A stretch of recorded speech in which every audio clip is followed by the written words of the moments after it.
ஜெய ஜெய சங்கர ஹர ஹர சங்கர காஞ்சி சங்கர காமாட்சி சங்கர மகா பெரியவா சரணம். அனைவருக்கும் இனிய வணக்கம். அன்புள்ள பக்தர்களை, இன்று நாம் ஒரு அதிசய நாளில் வாழ்ந்து கொண்டிருக்கிறோம். மாசி மாதம் பிரதோஷம்.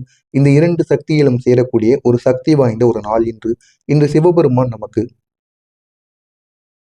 கருணை சாதாரண கொடுக்கக்கூடிய கருணையானது சாதாரண ஒரு தினமாக இருக்காது. அதிலும் முக்கியமாக சொல்லணும் அப்படின்னா, காஞ்சி மகான் கூறிய பல ரகசியமான சில விதிமுறைகள் இந்த ஒரு நாளில் பின்பற்றப்பட்டு வந்து கொண்டிருக்கிறது. அதனையும் நீங்கள் பார்த்து தெரிந்து கொள்ளுங்கள். இந்த மாசி மாத பிரதோஷம் எதற்காக நம்ம மிகவும் சிறப்பு வாய்ந்ததுன்னு கூறுறோம் அப்படின்னா, மகாபிரிவா கூறியது போல மாசி மாதத்தில் வரக்கூடிய பிரதோஷம் சிவபெருமானின் உடனடியாக கருணை வழங்கக்கூடிய ஒரு நாளாக இருக்கும்.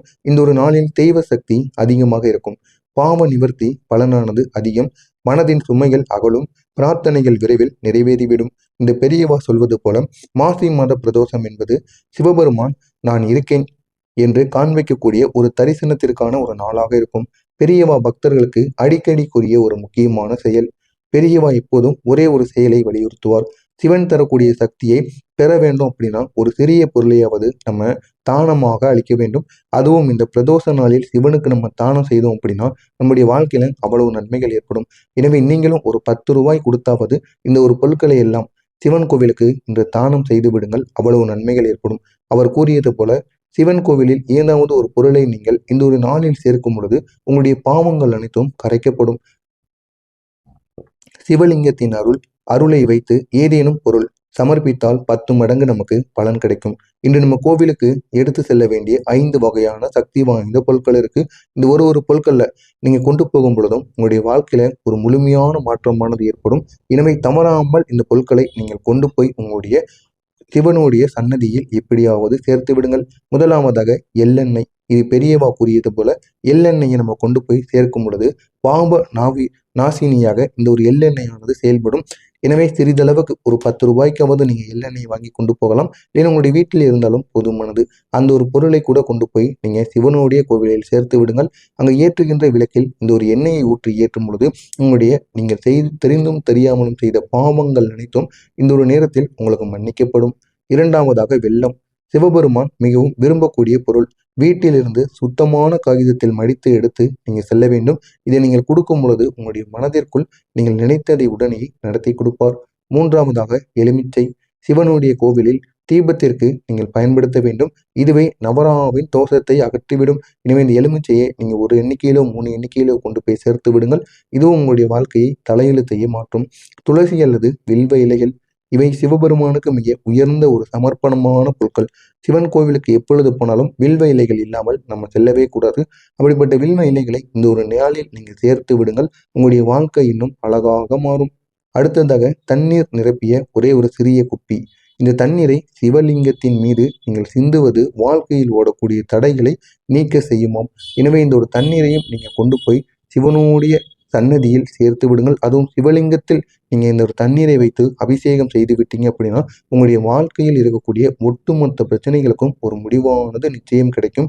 எனவே இதனையும் நீங்க செல்லுங்கள். உங்களுடைய வாழ்க்கையில அவ்வளவு நன்மைகள் ஏற்படும். எந்த பொருளும் பிளாஸ்டிக் பையில நீங்க கொண்டு போகக்கூடாது. வலது கையில் தான் நீங்க இந்த எல்லா பொருட்களையும் எடுத்து செல்ல வேண்டும். பேசாமல் மனதில் சிவனையே நீங்கள் நினைத்து கொண்டிருக்க வேண்டும். யாரிடமும் பேசக்கூடாது.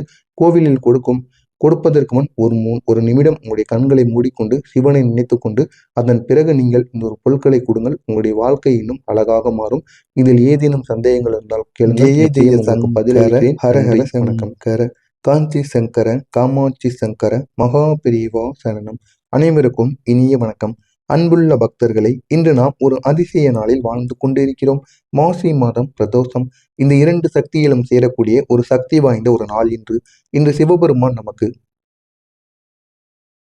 கருணை சாதாரண கொடுக்கக்கூடிய கருணையானது சாதாரண ஒரு தினமாக இருக்காது. அதிலும் முக்கியமாக சொல்லணும் அப்படின்னா, காஞ்சி மகான் கூறிய பல ரகசியமான சில விதிமுறைகள் இந்த ஒரு நாளில் பின்பற்றப்பட்டு வந்து கொண்டிருக்கிறது. அதனையும் நீங்கள் பார்த்து தெரிந்து கொள்ளுங்கள். இந்த மாசி மாத பிரதோஷம் எதற்காக நம்ம மிகவும் சிறப்பு வாய்ந்ததுன்னு கூறுறோம் அப்படின்னா, மகாபிரிவா கூறியது போல மாசி மாதத்தில் வரக்கூடிய பிரதோஷம் சிவபெருமானின் உடனடியாக கருணை வழங்கக்கூடிய ஒரு நாளாக இருக்கும். இந்த ஒரு நாளில் தெய்வ சக்தி அதிகமாக இருக்கும். பாவ நிவர்த்தி பலனானது அதிகம். மனதின் சுமைகள் அகலும். பிரார்த்தனைகள் விரைவில் நிறைவேறிவிடும். இந்த பெரியவா சொல்வது போல மாசி மாத பிரதோஷம் என்பது சிவபெருமான் நான் இருக்கேன் என்று காண்பிக்கக்கூடிய ஒரு தரிசனத்திற்கான ஒரு நாளாக இருக்கும். பெரியவா பக்தர்களுக்கு அடிக்கடி கூறிய ஒரு முக்கியமான செயல். பெரியவா எப்போதும் ஒரே ஒரு செயலை வலியுறுத்துவார்.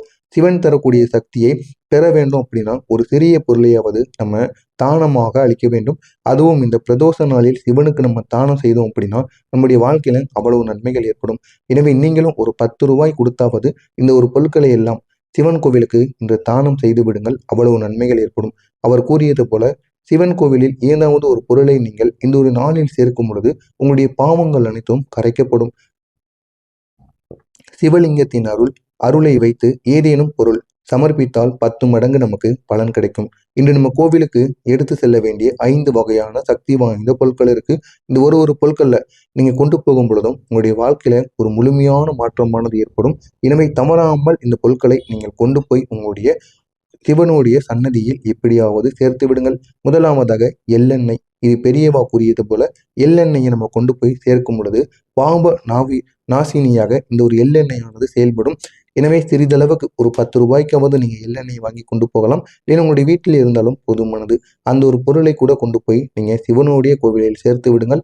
அங்கு ஏற்றுகின்ற விளக்கில் இந்த ஒரு எண்ணெயை ஊற்றி ஏற்றும் பொழுது உங்களுடைய நீங்கள் தெரிந்தும் தெரியாமலும் செய்த பாவங்கள் அனைத்தும் இந்த ஒரு நேரத்தில் உங்களுக்கு மன்னிக்கப்படும்.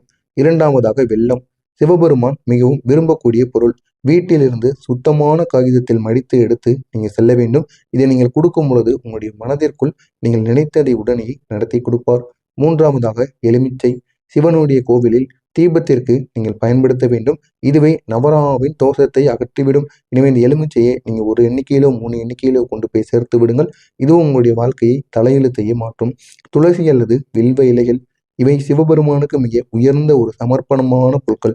சிவன் கோவிலுக்கு எப்பொழுது போனாலும் வில்வ இலைகள் இல்லாமல் நம்ம செல்லவே கூடாது. அப்படிப்பட்ட வில்வ இலைகளை இந்த ஒரு நாளில் நீங்கள் சேர்த்து விடுங்கள். உங்களுடைய வாழ்க்கை இன்னும் அழகாக மாறும். அடுத்ததாக தண்ணீர் நிரப்பிய ஒரே ஒரு சிறிய குப்பி. இந்த தண்ணீரை சிவலிங்கத்தின் மீது நீங்கள் சிந்துவது வாழ்க்கையில் ஓடக்கூடிய தடைகளை நீக்க செய்யுமாம். எனவே இந்த ஒரு தண்ணீரையும் நீங்கள் கொண்டு போய் சிவனுடைய சன்னதியில் சேர்த்து விடுங்கள். அதுவும் சிவலிங்கத்தில் நீங்கள் இந்த ஒரு தண்ணீரை வைத்து அபிஷேகம் செய்து விட்டீங்க அப்படின்னா உங்களுடைய வாழ்க்கையில் இருக்கக்கூடிய ஒட்டுமொத்த பிரச்சனைகளுக்கும் ஒரு முடிவானது நிச்சயம் கிடைக்கும். எனவே இதனையும் நீங்கள் செல்லுங்கள். உங்களுடைய வாழ்க்கையில அவ்வளவு நன்மைகள் ஏற்படும். எந்த பொருளும் பிளாஸ்டிக் பையில நீங்க கொண்டு போகக்கூடாது. வலது கையில் தான் நீங்க இந்த எல்லா பொருட்களையும் எடுத்து செல்ல வேண்டும். பேசாமல் மனதில் சிவனையே நீங்கள் நினைத்து கொண்டிருக்க வேண்டும். யாரிடமும் பேசக்கூடாது. கோவிலில் கொடுப்பதற்கு முன் ஒரு நிமிடம் உங்களுடைய கண்களை மூடிக்கொண்டு சிவனை நினைத்து கொண்டு அதன் பிறகு நீங்கள் இந்த ஒரு பொருட்களை கொடுங்கள். உங்களுடைய வாழ்க்கை இன்னும் அழகாக மாறும். இதில் ஏதேனும் சந்தேகங்கள் இருந்தால் கேளுங்கள். நிச்சயம் உங்களுக்கு பதிலளிக்கிறேன். நன்றி, வணக்கம்.